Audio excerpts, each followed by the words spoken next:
பாவக்காவை இந்த சைஸில் கட் பண்ணி வச்சு மஞ்சத்தூள் மிளகாத்தூள் உப்பு போட்டு அப்படியே கொஞ்சம் நேரம் பரட்டி வச்சுட்டேன். அப்புறம் கொஞ்சோண்டு சோம்பு, கடுகு, கொஞ்சமாக மிளகாத்தூள் போட்டு எண்ணெய் கொஞ்சம் ஊற்றி பரட்டி இதை பாருங்கள். அப்படியே சிம்மில் வச்சா இந்த மாதிரி மொறு மொறுன்னு வரும். இதில் எதுவுமே போடல, எந்த மாவும் எதுவுமே சேர்க்கலை. அப்படியே வெறுமையாக தான் அப்படியே சாப்பாட்டுக்கு தயிர் சோறுக்கு சாப்பிட்டு அவ்வளோ அருமையாக இருக்கும் பாருங்கள். இதை மாதிரி அப்படியே சிம்மில் வச்சு வறுத்துக்கிட்டே இருங்க கோவக்காய். இதை மாதிரி நீட்டாக பார்க்குறதுக்கு நல்லா இருக்குது. நல்லா மொறு மொறுன்னு செஞ்சுக்கணும். சிம்மிலே வச்சா நல்லா அருமையாக இருக்கும். இதை மாதிரி செஞ்சு பசங்களுக்கு கொடுத்தீங்கன்னா எடுத்து சாப்பிடுவாங்க.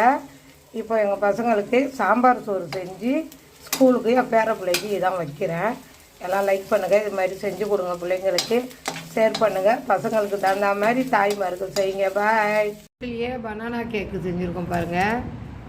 பனானா எல்லாம் பவுடர்லாம் எல்லாம் ஒன்றா போட்டு நம்ம கலக்கி பனானா கேக்கு உள்ளே பட்டர் தாள் வச்சு அப்படியே குக்கரில் வச்சு விசில் போட்டு இதை பாருங்கள் கவுத்து விட்றேன். வீட்லேயே செய்த சாக்லேட் கேக்கு, விசில் போடாமையே செஞ்சது சாக்லேட் கேக்கு பாருங்கள் எவ்வளோ அருமையாக இருக்குது. இது மேலே வந்து நம்ம எது வேணாலும் திராட்சையோ முந்திரியோ இது மாதிரி நம்ம இது பண்ணிக்கலாம். எடுக்காட்டும் இப்படி சூப்பராக இருக்குல்ல, வீட்லேயே செய்த சாக்லேட் கேக்கு. உடனே பேரம் பாருங்கள், உமேஷ் அபிபேட்டை டூங்கிறாரு, கத்தி எடுத்து கட் பண்ணதும். இதை மாதிரி செஞ்சு பிள்ளைங்களுக்கு கொடுங்க.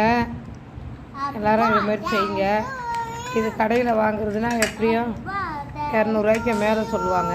இங்கே பாருங்கள் நல்லா சுட சுட சூப்பராக இருக்குது கேக்கு. எப்படி இருக்குது பாருங்கள். முந்திரி பருப்புலாம் எல்லாம் உள்ளே போட்டு சாக்லேட்டு போட்டது சூப்பராக இருக்குது பாருங்கள். உமேஷ் சாப்பிட்டு பார்க்குறியா? எல்லோரும் இதை மாதிரி செஞ்சுக்கோங்க. லைக் பண்ணுங்கள், ஷேர் பண்ணுங்கள், கமெண்ட் பண்ணுங்கள். சாக்லேட்டு கேக்கு சூப்பராக இருக்குது பாருங்கள். பாய்.